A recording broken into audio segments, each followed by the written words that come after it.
नमस्कार, मैं रिया सिंह। आप देख रहे हैं उसी चंदौली, इलाहाबाद के आसपास के जो इलाके हैं, वहाँ कुशवाहा और पटेल वोटर किसके साथ हैं? देखिए, जो कुशवाहा मतदाताओं की बात की जा रही है, तो कुशवाहा मतदाता जो हैं बाबू सिंह कुशवाहा के साथ पहले कभी हुआ करते थे। जैसे जौनपुर संसदीय क्षेत्र से बाबू सिंह कुशवाहा प्रत्याशी हैं। स्वामी प्रसाद मौर्य के साथ भी कुशवाहा वोटर है, लेकिन वर्तमान समय में जो कुशवाहा वोटर है, ये भारतीय जनता पार्टी के साथ मजबूती से लामबंद नजर आते हैं। हालांकि जिस सीट पर कुशवाहा प्रत्याशी है, वहां कुशवाहा भारतीय जनता पार्टी के साथ पूरी तरह से नहीं है। जैसे जौनपुर संसदीय क्षेत्र से समाजवादी पार्टी इंडिया गठबंधन की तरफ से बाबू सिंह कुशवाहा प्रत्याशी हैं, वहीं चंदौली की सीट से बहुजन समाज पार्टी ने कुशवाहा प्रत्याशी को चुनावी मैदान में उतारा है। वहीं फूलपुर संसदीय सीट की बात करें तो वहां भी समाजवादी पार्टी ने कुशवाहा प्रत्याशी को चुनावी मैदान में उतारा है।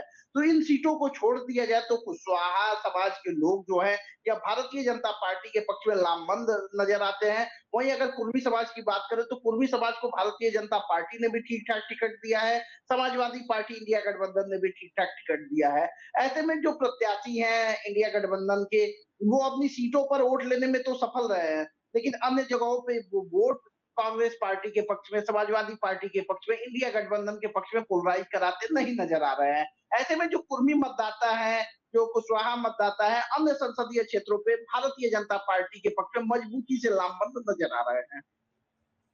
क्या भूमिहार अपने जाति के उम्मीदवार के पक्ष में लामबंद है? यदि लामबंद होता है तो कुछ तो वोट उसका कटा वहां पे। दूसरी बात कि क्या ब्राह्मण मतदाता पार्टी को बड़ा समझ रहा है या अपने जातीय प्रत्याशी को बड़ा समझ रहा है?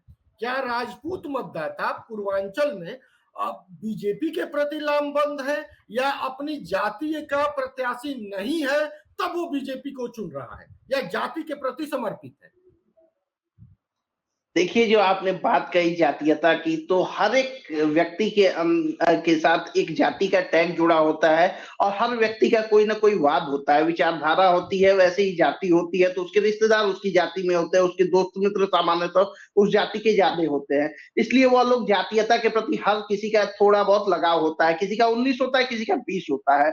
अगर सियासत में बात करें तो यूपी की सियासत की बात करें तो भदोही की जो सीट है, वहां से ब्राह्मण प्रत्याशी इंडिया गठबंधन की तरफ से ललितेश पति त्रिपाठी, ललितेश पति त्रिपाठी सियासी परिवार से ताल्लुकात रखते हैं। और ललितेश पति का आप ट्विटर हैंडल देखेंगे तो उन्होंने कुछ दिनों पहले एक फोटो ट्वीट की थी और उस फोटो में सबसे ताजुब करने वाली बात यह है कि उन्होंने अपने जनेऊ की फोटो ट्वीट की थी कि मैं छोटा था तो ये जनेऊ हुआ था। यानी वो ब्राह्मण समाज में मैसेज देना चाहते थे कि जनेऊ वाली बात है, हमारे साथ रहिए। भदोही संसदीय क्षेत्र में तकरीबन 2.5 लाख के आसपास ब्राह्मण मतदाता है। ऐसे में अगर ब्राह्मण पोलराइज होते हैं इंडिया गठबंधन के साथ तो वो सीट भारतीय जनता पार्टी की फंसेगी। हालांकि अभी भी मामला नजदीकी है, ऐसा नहीं कह सकते कि भारतीय जनता पार्टी को मार्जिन मिलता दिख रहा है। वही यही प्रयास समाजवादी पार्टी के जो प्रत्याशी हैं वो बलिया में करते नजर आ रहे हैं, लेकिन बलिया में उनकी एक फोटो वायरल होगी। वह फोटो थी मुख्तार अंसारी के जनाजे को कंधा देने की। उस फोटो के वायरल होने के बाद उनका चुनाव जितना चढ़ना चाहिए था वो नहीं चढ़ पाया, क्योंकि बलिया संसदीय क्षेत्र की बात करें तो वहां तकरीबन 3 लाख के आसपास भूमिहार मतदाता है। भूमिहार मतदाता बलिया के तो उनके साथ हो सकते हैं, लेकिन गाजीपुर जिले के जो भूमिहार मतदाता है, जैसे 2 विधानसभा है बलिया संसदीय क्षेत्र की, मोहम्मदाबाद जहूराबाद गाजीपुर जिले में है, और वहां के मतदाता कृष्णानंद राय से खुद को कोरिलेट करते हैं और कृष्णानंद राय की हत्या के लिए वो लोग दोषी मुख्तार अंसारी को पाते हैं। हालांकि सुप्रीम कोर्ट ने, सीबीआई की कोर्ट ने मुख्तार अंसारी को बरी कर दिया था इस मामले में, लेकिन तब भी भूमिहार मतदाताओं का कहना है कि मुख्तार अंसारी ही दोषी है, उन्होंने ही हत्या कराई थी। अब किसने हत्या कराई ये माननीय न्यायालय तय करेगा तो बेहतर होगा। तो इसलिए जो भूमिहार मतदाता है वो वहां मजबूरन कह सकते हैं या फिर परंपरागत तौर पर कह सकते हैं नीरज शेखर के साथ है। वहीं अगर घोसी की बात करें तो घोसी से इंडिया गठबंधन की तरफ से राजीव राय प्रत्याशी। राजीव राय के बारे में कहा जाता है कि पढ़े लिखे व्यक्ति हैं, बेंगलोर में खुद का व्यवसाय है, कई देशों में व्यवसाय है, लेकिन उसके बावजूद डाउन टू अर्थ है, कार्यकर्ताओं से, आम जनता से मिलते हैं। राजीव राय 2014 का लोकसभा चुनाव घोसी से लड़े थे। गठबंधन नहीं था, समाजवादी पार्टी की तरफ से प्रत्याशी थे, लेकिन घोसी के लिए नए थे। 2013 में सियासत में वो पहले भले आए थे, लेकिन घोसी में 2013 में आए। लोगों के लिए नया चेहरा था, वोट उनको मिला, लेकिन जितना मिलना चाहिए उतना नहीं मिला और राजीव राय वो चुनाव हार गए। लेकिन उसके बावजूद राजीव राय लगातार घोसी में बने रहे, लोगों से टच में रहे और 10 साल में उन्होंने लोगों के लिए काम किया। जब समाजवादी पार्टी की सरकार थी तो राजीव राय की अच्छी खासी सुनवाई थी। तो राजीव राय के बारे में कहा जाता है कि उन्होंने अंडरग्राउंड केबलिंग का काम बड़े व्यापक तौर पे कराया। डूडा में और नगर विकास में उन्होंने काम अपने पर्सनल संबंधों पे कराया, रोड बनवाया, तो काम कराया। और लोगों के पर्सनल काम के लिए लोग बताते हैं कि डीजीपी से लेके होमगार्ड तक को फोन करते थे, लोगों की मदद करते थे। उनका एक हॉस्पिटल था, वहां भी लोगों को एडमिट कराते थे। जब कोविड का दौर आया और सारे नेता अपने घरों में सो रहे थे, कुछ नेता थे जो काम कर रहे थे, हर एक दल के कुछ नेता थे, तो राजीव राय उस समय एक्टिव नजर आए। राजीव राय ने अन्न का जो है व्यवस्था कराई, लोगों के यहाँ पहुंचवाया, दवाएं पहुंचवाई, और उनकी जो टीम थी वो लगातार लोगों के बीच में थी। एक बार बाढ़ आया तो मधुबन में, तो राजीव राय के लोग सामान बांटते नजर आए। राजीव राय खुद मैदान में थे और राजीव राय ने कहा किसी को कोई जरूरत हो तो मुझसे संपर्क करें। जब कोविड का दौर था तो मऊ के कुछ लोग राजभर समुदाय के एवं अन्य पिछड़े समुदाय के लोग अन्य देशों में फंसे थे। उन लोगों ने तमाम नेताओं से संपर्क साधा लेकिन किसी ने मदद नहीं की। तब राजीव राय सामने आए और राजीव राय ने अपने पैसे से उन लोगों को विदेश बाहर से अपने देश में अच्छा, मंगवाया। अच्छा, ठीक है, पैसा वो तो होना सब घोषित। कुछ नहीं होता, मैं घोषी लेकिन की बात। राजीव राय ने अपने पर्सनल संबंधों पे मंगवाया। डुमरियागंज सीट की अगर मैं बात करूं तो डुमरियागंज सीट से जो कुशल तिवारी प्रत्याशी हैं, इंडिया ब्लॉक से प्रत्याशी हैं, समाजवादी पार्टी के सिंबल पे प्रत्याशी हैं, तो वहां जो ब्राह्मण मतदाता है वो काफी हद तक उनके पक्ष में लामबंद नजर आते हैं, क्योंकि वो ब्राह्मण शिरोमणि कहे जाने वाले हरिशंकर तिवारी के लड़के हैं।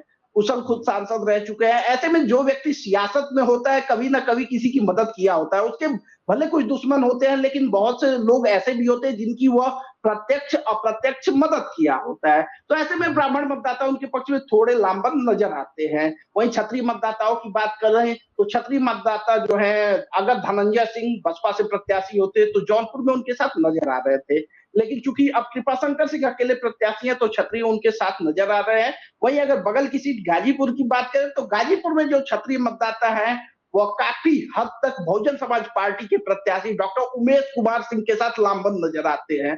अब यही ये मैं देखना कहना चाह रहा दिलचस्प था। होगा कि सूबे के मुखिया योगी आदित्यनाथ और देश के रक्षा मंत्री राजनाथ सिंह का कितना सियासी प्रभाव गाजीपुर में दिखता है और उनका सियासी प्रताप कितना दिखता है कि वह लोग क्षत्रिय मतदाताओं को क्या भारतीय जनता पार्टी के पक्ष में लामबंद कर पाते हैं। क्योंकि अगर देवरिया संसदीय सीट की बात की जाए तो वहां के जो क्षत्रिय मतदाता है वो इंडिया ब्लॉक के प्रत्याशी अखिलेश प्रताप सिंह के साथ भी लामबंद नजर आ रहे हैं। तो ऐसे में जिस जाति का प्रत्याशी है उस जाति के लोग सामान्यतः उसके साथ नजर आ रहे हैं, लेकिन भूमिहारों के साथ ऐसा नहीं है। क्योंकि अगर ऐसा होता तो बनारस संसदीय क्षेत्र से अजय राय कांग्रेस उत्तर प्रदेश के नहीं, नहीं, अध्यक्ष नहीं, है, देखिए सियासत प्रत्याशी में। है।